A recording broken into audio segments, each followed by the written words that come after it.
जिसका टारगेट है government job, उसे बेसिक बातें पता होनी चाहिए। जैसे पहली चीज़, गवर्नमेंट जॉब की सबसे इंपॉर्टेंट चीज़ है टाइम टू टाइम तुम्हें जानकारी हो, तुम्हें पता चले किस डिपार्टमेंट में कौन से फॉर्म्स निकले हैं, उनकी एलिजिबिलिटी क्या है, क्या तुम पूरी करते हो।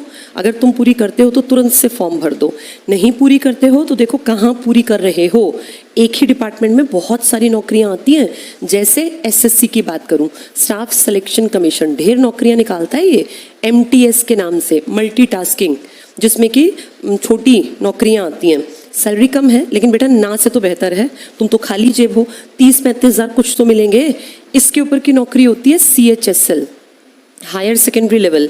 कोई भी 10th पास इसके फॉर्म भर सकता है, बशर्ते उम्र हो 18 साल या उससे ज़्यादा। ये 12th के बाद भर सकते हैं, उम्र वही 18 से ऊपर। और इससे सबसे बड़ा लेवल बेटा ये है, अब ये उतना आसान नहीं रहा, बिल्कुल फ्रेंकली बता दूं।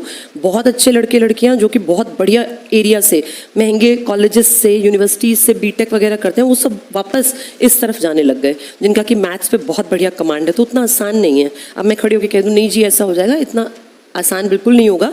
ये 5-5, 6-6 साल की मेहनत है जो चमकती है। ऐसे घर बैठे रहने वाले या बस 2-4 महीने पढ़ने वालों का तो नंबर सोचो ही मत, मेहनत करनी पड़ेगी। इसके अलावा एसएससी एक जीडी भी निकालता है, जनरल ड्यूटी, जिसमें ये फौज वगैरह में जीडी होते हैं ना, जनरल ड्यूटी वाले कांस्टेबल टाइप के, वो एक अलग फील्ड है। ये तीनों अलग हैं। ये नेशनल लेवल पे कहीं भी आपको भेज सकते हैं। आप गोवा भी जा सकते हैं, आप अरुणाचल प्रदेश भी जा सकते हैं, आप दिल्ली में भी रह सकते हैं। वो डिपेंड करता है आपका रैंक कितना ऊंचा है। इसके अलावा बहुत सारी वैकेंसीज रेलवेज में भी आती हैं। टाइम टू टाइम तुमने देखा होगा पुलिस में भी वैकेंसी आती हैं। अभी दिल्ली पुलिस सबसे करंट में जो दिखाई दे रहा है, सितंबर में जिसके 100% फॉर्म्स आ जाने हैं। ये अब से नहीं है, पिछले साल से सबको पता है। समझदार बच्चा इस साल को पढ़ाई में निकाल देगा और जिसको समझ ही नहीं है वो ये साल गवा देगा। ये अच्छी वैकेंसी आएंगी कई हज़ार सितंबर में, जिसका पेपर मोस्ट प्रोबेबली दिसंबर तक हो जाएगा, 3-4 महीने के अंदर, और अगला साल ज्वाइनिंग का। लेकिन बेटा इतनी कम टाइम में तैयारी थोड़ी ना होगी। वो ये मानते हैं कि तुम पहले से तुम्हें पता है। उन्होंने 2024 के एंड में बता दिया था कि हम सितंबर में फॉर्म निकालेंगे। 9 महीने थे पढ़ने वाले के लिए और फिर आगे साल भर। तो टाइम टू टाइम तुम्हें अगर ये नहीं पता कि कौन से फॉर्म आ रहे हैं तो फिर बेटा कुछ नहीं होगा। घर से निकलो, बाहर निकलना पड़ता है, दुनिया को जानना पड़ता है। घर बैठे बैठाए बच्चे का कुछ नहीं होता।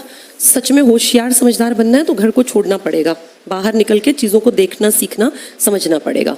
परिमल सर ने आपकी काउंसलिंग की होगी। हर एक पेपर में मैथ्स आता है, SSC, MTS, CHSL, CGL, teaching का, एचटेट का, सीटेट का, जो एग्जाम, अभी सीईटी का एग्जाम है सैटरडे को, मैथ्स आएगा उसमें। हर एक में, पुलिस में भी मैथ्स आएगा। किसी भी एग्जाम को देखना मैथ्स कंपलसरी मान लो।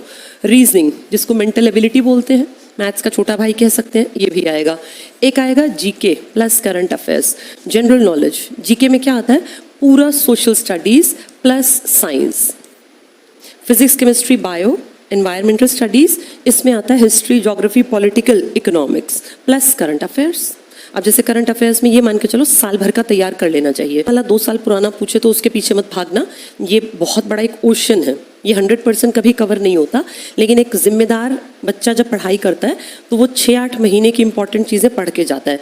जैसे अगर अभी की बात करूं, पेपर मान लीजिए सैटरडे संडे वाला, तो उसमें ओलंपिक्स के ऊपर क्वेश्चन बन सकते हैं, पैरालंपिक्स के ऊपर, क्योंकि अभी तो हुए हैं, साल ही तो हुआ है, ऐसे क्वेश्चंस बन जाते हैं। नोबेल के ऊपर, कोई बड़ा प्राइज के ऊपर, कोई इंपॉर्टेंट डे के ऊपर, ये होते हैं करंट अफेयर्स।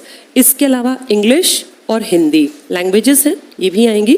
प्लस आजकल हर चीज़ में कंप्यूटर्स के ऊपर काम करना आना ही चाहिए, इसलिए इसके ऊपर 5-7 क्वेश्चन। ये बेसिक स्ट्रक्चर है, इतना तो सीखना ही सीखना पड़ेगा। चाहे पुलिस में जाना हो, टीचिंग में जाना हो, रेलवे में जाना हो, एसएससी में जाना हो, किसी में जाना हो, ये नहीं सीखोगे तो बात नहीं बनेगी। ठीक है। हर बच्चे को ना बेटा एक टाइम पे ये प्लान करना होता है कि मेरी लाइफ अब किस तरफ चलेगी।